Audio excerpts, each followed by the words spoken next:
tal? Esto es Escena Internacional, podcast producido por Comité de Lectura con la colaboración de Rodolfo Sánchez Aizcorbe.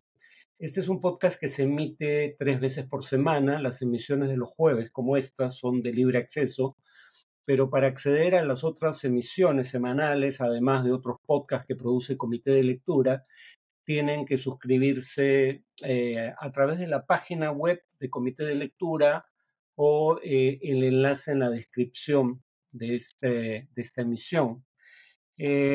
Cuanto a la primera noticia de hoy, 14 de agosto de 2023, se realizó una cumbre entre Vladimir Putin y Kim Jong-un, presidentes de Rusia y Corea del Norte, respectivamente, en el marco de una cumbre regional que se llevaba a cabo en Siberia, en territorio ruso.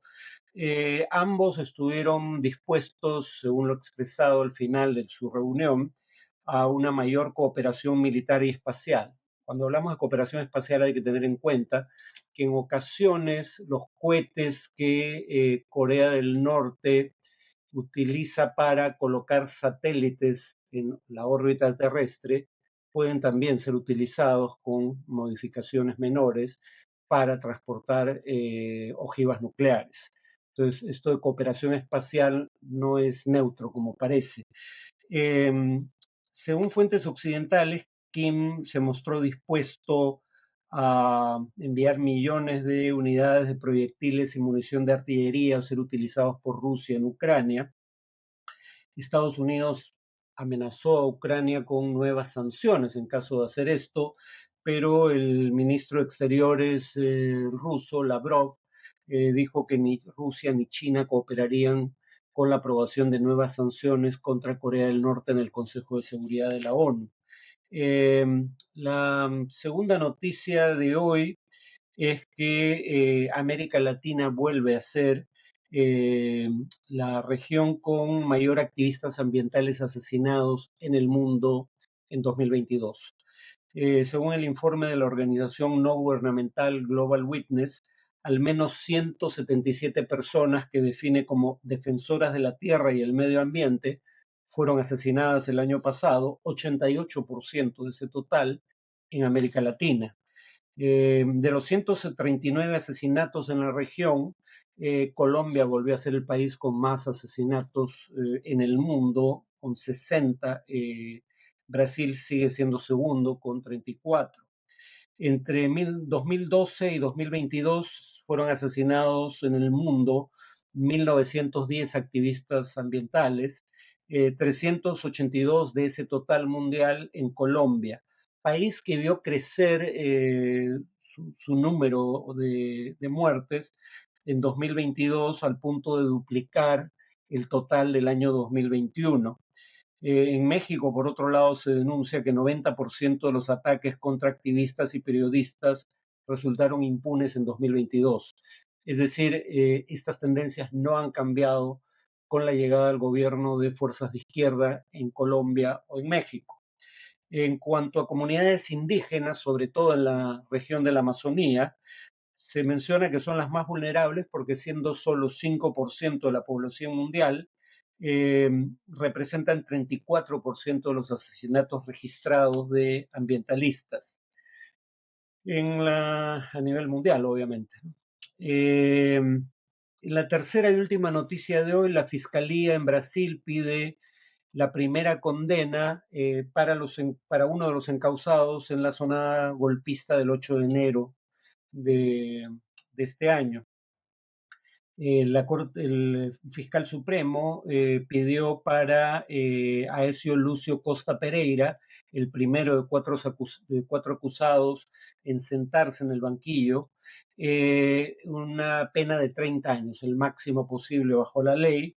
Y estos son solo 4 encausados, pero de un total de 1.390 que responderán penalmente por su participación en la sonada golpista que llevó a capturar la sede de los tres poderes del Estado. Fue un día domingo, por eso es que no había la custodia policial habitual, aunque también se especula que esto fue por complicidad. Una diferencia entre lo ocurrido en Brasil y lo ocurrido en Estados Unidos es que mientras las Fuerzas Armadas en Estados Unidos tomaron una distancia clara de lo que hicieron los partidarios de Donald Trump el 20 de enero de 2021, intentando evitar la designación de Joe Biden como presidente electo. En Brasil sí hay razones para sospechar colusión por parte de altos mandos militares, por eso el presidente Lula pidió la renuncia o destituyó a varios de ellos. El viceprocurador general de Brasil, Carlos Federico Santos, sostuvo que esta sonada fue un movimiento totalitario que intentó derrocar un gobierno legítimo y que fue exacerbada por noticias falsas, cosa de la que se acusa al expresidente Jair Bolsonaro. Eh, las responsabilidades de estas 1.390 personas encausadas serán establecidas de manera individual, no en juicios colectivos como El Salvador, eh, y los cargos contra estas personas son de diversa índole: asociación ilícita, abolición violenta del Estado Democrático de Derecho, golpe de Estado, perdón, daños clasificados y destrucción de patrimonio público. Repito, pueden ser condenados hasta 30 años de prisión por estos hechos. En cuanto al tema de análisis, me temo que voy a dejar de lado por ahora el tema de la conmemoración de los 50 años del golpe de Estado de Pinochet en Chile y lo que esto implicó, para centrarme en las noticias internacionales que genera el Congreso del Perú. En esta ocasión me voy a centrar sobre todo en una propuesta de la congresista Roselia Muruz, que, por ejemplo, plantea evaluar la suspensión, esto es una cita textual de su propuesta, evaluar la suspensión del pago de cuota para el Fondo Regular de la OEA, es decir, la Organización de Estados Americanos. Eh, Según la propuesta de la congresista Muruz, la cuota peruana son unos 968.000 dólares anuales. Este año el presupuesto de la OEA en cuanto a ingresos provenientes de aportes de Estados miembros era de 85 millones de dólares. Entonces, hablando solo de los aportes obligatorios de los estados parte de la OEA, el aporte peruano es de ligeramente más del 1% en total. Si añadimos a eso aportes voluntarios de estados, incluso estados observadores, como los de la Unión Europea, y aportes de entidades privadas, el aporte de Perú es menos del 1% en total, ¿no? Entonces, digamos que si lo quiere usar como mecanismo de presión para obtener concesiones, probablemente no sea un mecanismo particularmente eficaz. Eh, lo segundo que pide la propuesta de la congresista Muruz es que se impida el financiamiento del Sistema Interamericano de Derechos Humanos con aportes de organizaciones no gubernamentales, con la finalidad de garantizar la neutralidad e imparcialidad de las decisiones.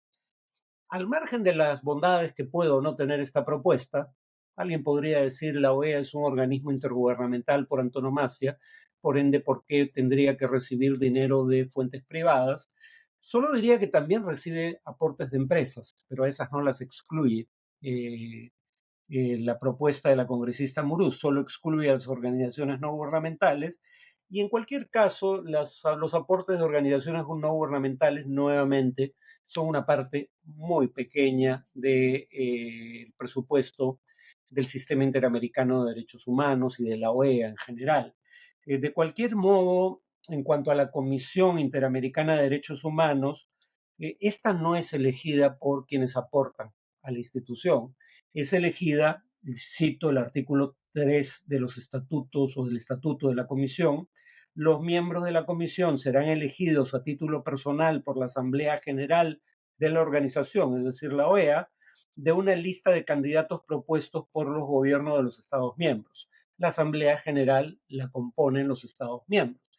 Eh, Estuardo Ralón, por ejemplo, el relator para el Perú de la Comisión Interamericana de Derechos Humanos, fue propuesto por un gobierno de derecha sumamente conservador, el de Jimmy Morales, en Guatemala, y ha sido propuesto para su ratificación como miembro de la comisión por el gobierno conservador de Alejandro Gianmatei, ¿no? Eh, y como digo, finalmente, claro, acá si se preguntan a qué ONG puede tener en mente la congresista Muruz, no hay que ser saorí. Aquí probablemente lo que se tiene en mente es el caso de George Soros y la fundación que preside, ¿no? Que es una de las que aporta fondos a estas entidades, pero repito, una parte muy pequeña del total. Eh, la, la propuesta, bueno, dicho sea de paso, las decisiones de la Comisión Interamericana no son vinculantes de cualquier manera, o sea, lo que proponga no es de cumplimiento obligatorio, a diferencia de los fallos de la Corte Interamericana de Derechos Humanos. Sobre esta última, la propuesta de la congresista Muruz dice lo siguiente: impedir a los estados que no son parte del sistema interamericano de derechos humanos, entre paréntesis, Pacto de San José, participen en elecciones de jueces de la Corte Interamericana de Derechos Humanos y comisionados de la Comisión Interamericana de Derechos Humanos. Eh, Aquí hay dos errores. Es impresionante, pero no se han tomado la molestia de verificar la información. Se dice los países que no aportan, que no son parte del Pacto de San José, que dio origen a la Corte Interamericana, no pueden elegir jueces de la Corte. Bueno, no eligen jueces de la Corte hoy en día. Según la página de la Corte Interamericana de Derechos Humanos, los jueces y las juezas son elegidos a título personal por los estados parte, es decir, parte de la Corte, en votación secreta y por mayoría absoluta de votos durante la Asamblea General de la OEA, pero no son elegidos por la Asamblea General de la OEA, que sí está compuesta por todos los estados miembros de esa organización. Solo eligen a los jueces de la Corte los estados parte del Pacto de San José. Entonces, lo que se pide aquí es absurdo porque se pide que estados que aportan, dicho sea paso, al financiamiento del sistema interamericano, pero no son parte de la Corte Interamericana de Derechos Humanos, no están sometidos a su jurisdicción, puedan elegir jueces. Bueno, no pueden elegir jueces ahora, no hay necesidad de cambiar nada. Y de cualquier modo habría que recordar que Estados Unidos y Canadá, que es contra quienes va dirigida esta norma o esta propuesta de norma, aportan cerca de dos terceras partes del presupuesto de la OEA. Estados Unidos 49.9% y Canadá 13.6%. Entonces, pedir que no tengan injerencia de cualquier manera es probablemente pedir demasiado. Pero el punto es que no tienen injerencia en la elección de jueces. Y en cuanto a la Comisión Interamericana, tienen pleno derecho a participar en la designación de los miembros de la comisión, sencillamente porque la comisión no deriva del Pacto de San José, que es el que da origen a la Corte, pero no a la comisión. La comisión deriva de los estatutos de la propia OEA. Y todo país miembro de la OEA tiene derecho a elegir miembros de la comisión o proponer miembros de la comisión y participar de la votación en la que son elegidos por el mero hecho de ser miembro de la OEA. Entonces, esta propuesta honestamente da vergüenza ajena, ¿no? No se han tomado la molestia de averiguar la información más elemental antes de formularla.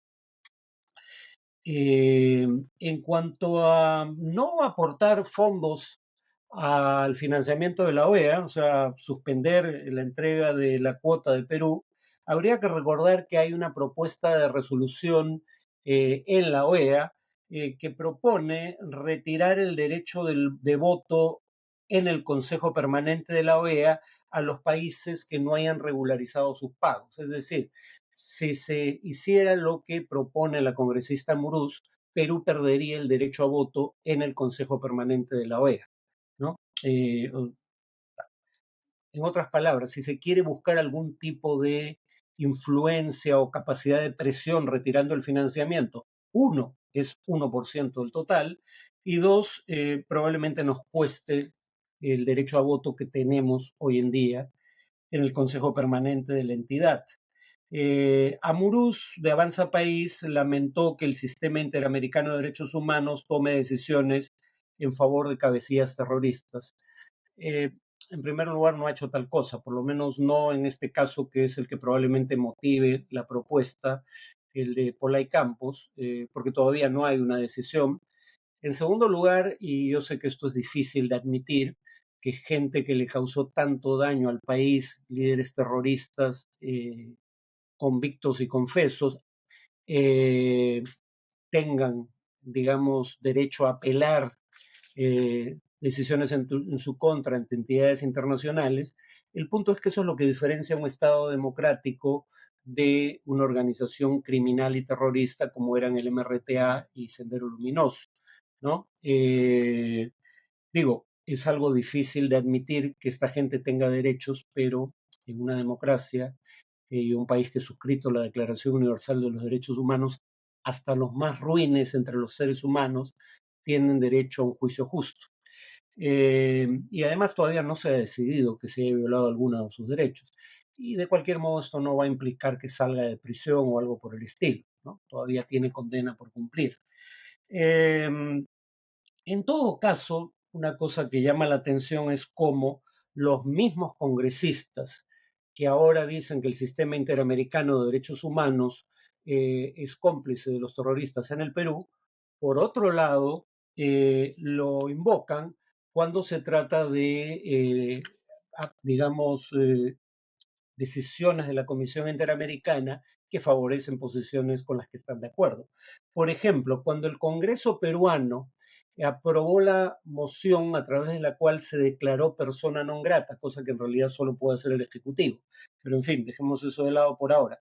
Cuando el Congreso peruano declaró persona non grata a Andrés Manuel López Obrador, presidente de México, eh, para contrarrestar las afirmaciones de López Obrador en torno, falsas por cierto, en torno a lo ocurrido con Pedro Castillo cuando intentó un golpe de Estado, lo que hizo el Congreso fue citar en su favor, en favor de la posición que tomó al vacar a Pedro Castillo, a la Comisión Interamericana de Derechos Humanos, ¿no? En esa decisión del Congreso se dice que es preciso recordar que la Comisión Interamericana de Derechos Humanos condenó, y cita a la Comisión, las decisiones contrarias al orden constitucional en el Perú y reconoce la respuesta democrática a las instituciones del Estado.